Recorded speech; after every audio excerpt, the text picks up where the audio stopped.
अगले मुअज़्ज़ज़ मेहमान जिनको मैं अब दावत देता हूँ जनाब पलीजो साहब।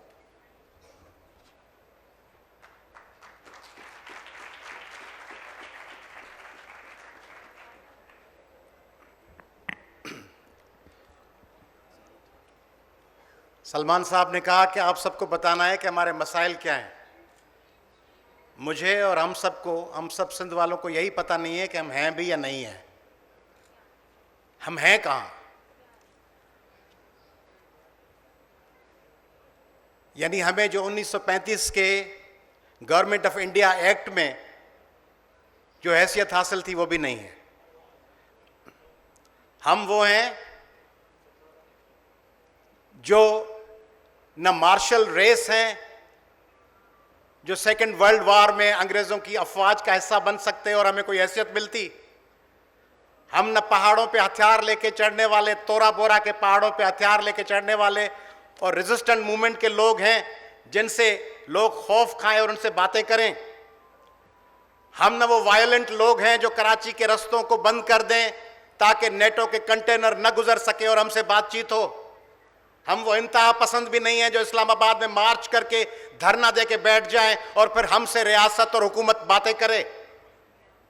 हम आधा तीतर आधा बटेर किस्म के लोग, पुरअमन लोग, जिनके पास हथियार उठाने की जिनकी तरबियत और तारीख नहीं है, जो इंतहा पसंदी के रास्ते पे नहीं है, जो आपको मोहम्मद अली जिन्ना दे सकते हैं, जीना भाई, उसका नाम मोहम्मद अली जिन्ना करके उसको झिरक से अगवा करके कराची शिफ्ट कर दिया गया। हम वो दे सकते हैं। हम आपको मोहनजोदड़ो की सिविलाइजेशन दे सकते हैं। हम आपको जुल्फकार अली भुट्टो दे सकते हैं जिसको फांसी पे चढ़ा दिया गया। हम रसूल बख्श पलीजो दे सकते हैं जिसको कोट लखपत के कैद में 8 साल तक महबूस रखा गया। हम आपको शेख अयाज दे सकते हैं जो साहिवाल जेल में कैद रहा। हम आपको जीएम सैयद दे सकते हैं जिसको गद्दार करार दे दिया गया। हैदर बख्श जतोई दे सकते हैं। हम आपको बेनजीर भुट्टो दे सकते हैं जिसको रावलपिंडी के रास्तों पर कत्ल कर दिया गया। हम हथियारबंद नहीं हैं, हम एक्सट्रीमिस्ट नहीं हैं, हम ड्रग माफियाज नहीं हैं, हम ह्यूमन ट्रैफिकर्स नहीं हैं कि आप हमसे बात करें। हम लोगों को वाजिबुल कत्ल करार देने वाले नहीं हैं, इसलिए हम गिनती में नहीं। हम आपको 72.5% गैस तो दे सकते हैं। 3 सूबे 27.5% गैस देते हैं, सिंध 72.5% गैस देता है। पाकिस्तान का 58.5% पेट्रोल सिंध देता है। दुनिया का 6th लार्जेस्ट कोल रिजर्व सिंध में है। 70% टैक्सेस सिंध देता है। बंदरगाह सिंध में है, मगर सिंध को कोई सुनने को तैयार नहीं। और हमारे लिए आप ही के जुबान के किसी शायर ने कहा था कि असी मुजरम इश्क दे जुर्म दे, असी सुफने लए उडीक, साथे लगन रोज अदालतां, सानू पै जाए रोज तरीक। असी मौसम कच्चे इश्क दे, साड़ी धुप बने ना छां, असी जम दे नाल दे गाबरे, साड़ी किस्मत मोल न थां। असी भुल्ले वांग कबूतरां, असी पागल वांग हवा, असी अपने आप इबादती, असी अपने आप खुदा।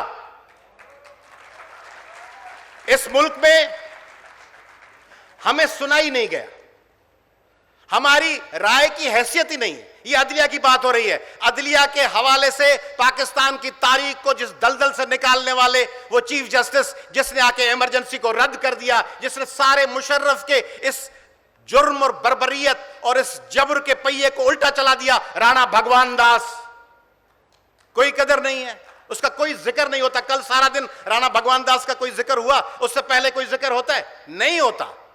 नहीं होगा जिक्र सजाद अली शाह का जो जम के खड़ा हो गया था। नहीं होगा जिक्र जस्टिस जुनेजो का जिसने नॉमिनेशन फॉर्म रद्द कर दिए थे। जिक्र नहीं है क्योंकि दूर बैठे हैं, दूर यहां से हजारों मील दूर लोग बैठे हुए, उनके सुनने के लिए उनकी आवाज पाकिस्तान की मीडिया की पसंदीदा आवाज नहीं है। पाकिस्तान की टॉप मीडिया की पसंदीदा आवाज नंगर पार्कर और छाछरो और डीपलो नहीं है जहां बच्चे मर रहे हैं। कल एक बच्चा कान्हा कुमार, एक 7-8 साल के बच्चे को कल रेप करके मार दिया गया है बबरलू में, खैरपुर में। चंद दिन पहले एक नौजवान नाजिम जोकियो पाकिस्तान और बर्र सगीर में कोई शख्स इस तरह मदर नेचर के लिए, इस तरह एनवायरमेंट के लिए, इस तरह अपनी वाइल्ड लाइफ के लिए लड़ा है जिस तरह नाजिम जोकियो अरब शिकारियों के सामने दीवार बन के खड़ा हो गया, उसको कत्ल कर दिया गया। आज उसके देवर को मैनेज किया गया, उसके भाई को, और उसकी बीवी को कैद कर दिया गया है क्योंकि उसकी बीवी कंप्लेनेंट बनना चाह रही है केस में। उसकी बीवी हमारी बहन शीरीन जोखियो कैद में है इस वक्त भी। हमारी एक और बहन फहमीदा सियाल को कुरान पाक हाथ में पकड़े हुए गोलियों से भून दिया गया है। कोई सुओ मोटो सुनने में आया है? हाँ, फरियाल गोहर की एक हाथ में कोई थैली हो, उसमें तो सुओ मोटो हो जाता है, उसमें तो सुओ मोटो होता है। मगर वहां पे फहमीदा सियाल के कत्ल पर, वहां पे नाजिम जोखियो के कत्ल पर कोई आवाज बुलंद नहीं होती। वहां पे मैमूना सुमरो बच्ची कत्ल कर दी गई है कंदकोट में। वहां कुर्रतुल ऐन बुलेदी को कत्ल कर दिया गया है हैदराबाद में। कोई बोलने वाला नहीं है क्योंकि एजेंडा पे नहीं है। सिंध के लोगों को तो स्टीरियोटाइप बना दिया गया ना, साईं सरकार, वड्डी सरकार, मेरिट से सिंध के लोग, उनकी नजर में जो रूलिंग क्लिक्स के 500,000 लोग हैं, अगर वो करप्ट हैं, अगर वो, और मैं नहीं कहूंगा कि वो नहीं है, वो बिल्कुल हैं। सिंध के रूलिंग क्लिक के लोग पंजाब की रूलिंग क्लिक्स के लोगों से ज्यादा करप्ट है। ये हम सिंधी होने की हैसियत से मैं तस्लीम करता हूं कि सिंध की तबाही और बर्बादी में जहां इस्लामाबाद का किरदार है, वहीं सिंध की तबाही और बर्बादी में इस्लामाबाद से ज्यादा किरदार सिंध की रूलिंग क्लासेस का है। मगर वो रूलिंग क्लासेस भी तो हम पर मुसल्लत करने वाले आप लोग हैं जो इस्लामाबाद में बैठे हैं। आप लोग उनको मुसल्लत करते हैं हम पर, और फिर कहते हैं कि भुगतो। ये आपके लोग हैं, ये आपके सरों पर बैठे रहेंगे। उनको कभी आप अपनी बी टीम बना लेते हैं, कभी उनको आर्जी तौर पर अपना मुखालिफ बना के उनको हीरो बना देते हैं, फिर वो हीरो बनते हैं, फिर हीरो बनकर फिर वो अगले 5 साल सिंध को तबाह करने के लिए मैदान में उतरते हैं। सिंध में आपको पता है, सिंध की 18 अजला के लिए सिंध हाईकोर्ट ने कहा है कि वहां गटर मिला हुआ पानी लोगों को पिलाया जा रहा है। गटर, खराब पानी नहीं, पोल्यूटेड पानी नहीं, गटरों का मिला हुआ, गटर की लाइन और पानी की लाइन मिली हुई है 18 अजला में। सिंध हाईकोर्ट कहती है, मैं नहीं कहता। सिंध जहां पे इस वक्त फॉरेस्ट काटे जा चुके हैं, रिवराइन की कच्चे की एरियाज वडेरों और जागीरदारों के पास हैं, और इस्लामाबाद से आकर आप हमारे देहातों की लाखों एकड़ जमीनें कराची में बिल्डर माफिया के हवाले कर देते हैं। और बिल्डर माफिया में कौन बैठे हुए हैं? उनके पार्टनर सिंध की हुकूमत के लोग, उनके एक्स ऑफिसर्स, एक्स मिलिट्री के कर्नल्स और ब्रिगेडियर्स, बहरिया टाउन की एडमिनिस्ट्रेशन सारी वो है, वो लोग बैठे हुए हैं। उन्होंने सिंध के देहातों को मिसमार कर दिया। सिंध के जजायर जो सिंध की टेरिटोरी हैं, पाकिस्तान की आईन के मुताबिक जो पाकिस्तान के पानी है, उनका पहला वाला हिस्सा इंटरनेशनल वाटर से पहले वो सिंध के प्रोविंस की मिल्कियत है। उसमें कहते हैं जजायर बनाएंगे।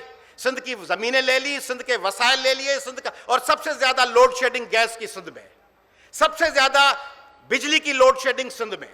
उनको आपने ये डिक्लेयर कर दिया है कि भाई ये मफतूआ इलाका है और ये पट्टे पे दे दिया है। अकबर बादशाह ने पट्टे पे फला खान खानान को दे दिया, अब्दुर्रहीम खान खानान को, बीरबल को पट्टे पे। पहले जो नवाज शरीफ साहब की हुकूमत बैठी थी, हमारे साईं बैठे हुए हैं, परवेज साहब बैठे हुए हैं, पहले नवाज शरीफ साहब की हुकूमत में भी कहा था कि भाई जरदारी साहब के मामलात में मुदाखलत नहीं करना, आप जाने, आपका काम जाने। अब भी पीटीआई की हुकूमत ने कह दिया है हम बयान शयान जारी करेंगे, क्योंकि पीटीआई खुद पाकिस्तान के लोगों को तबाह करने में फोर फ्रंट पे है। महंगाई, जुल्म, जबर, दवाइयां, आटा, गंदम, सब चीजें। तब अब कहते हैं कि इनके साथ मजीद कन्फ्रंट नहीं करना। नवाज शरीफ और पीटीआई की लड़ाई में सिंध को एक दफा फिर बी टीम बनाकर साइड पर रख दिया गया है, क्योंकि उनको यूज करना है, और नतीजा हम सिंध के लोग भुगत रहे हैं। कास्ट हमको पे करनी पड़ रही है, हम तबाह बर्बाद हो चुके हैं। मैं आपके पास शिकायत लेके आया हूं, अभी ये मुख्तसर का कहा जा रहा है, दूसरा राउंड है। मैं आपको बता रहा हूं कि इसी तरह ट्रीट किया गया था दूसरे लोगों को। कहा गया था 4 फुट के लोग हैं, 5 फुट के लोग हैं, मछली खाते हैं, जाहिल हैं, पागल हैं, ये क्या करेंगे। सिंध के लोगों को आप दीवार से लगा रहे हैं इस्लामाबाद के हुक्मरानों, इस तरह करेंगे, इसकी बहुत बड़ी कास्ट देनी। हम तो वो लोग हैं जो ड्यू शेयर मांगते हैं, हम कहते हैं पाकिस्तान हमारा मुल्क है, इस मुल्क में हमें बराबरी का हिस्सा दिया जाए। मगर पीछे जो दूसरे लोग बैठे हैं, वो अगर कुछ और बैरूनी ताकतों के जरिए मैनेज हो गए तो बड़े भयानक नतायज निकल सकते हैं। शुक्रिया।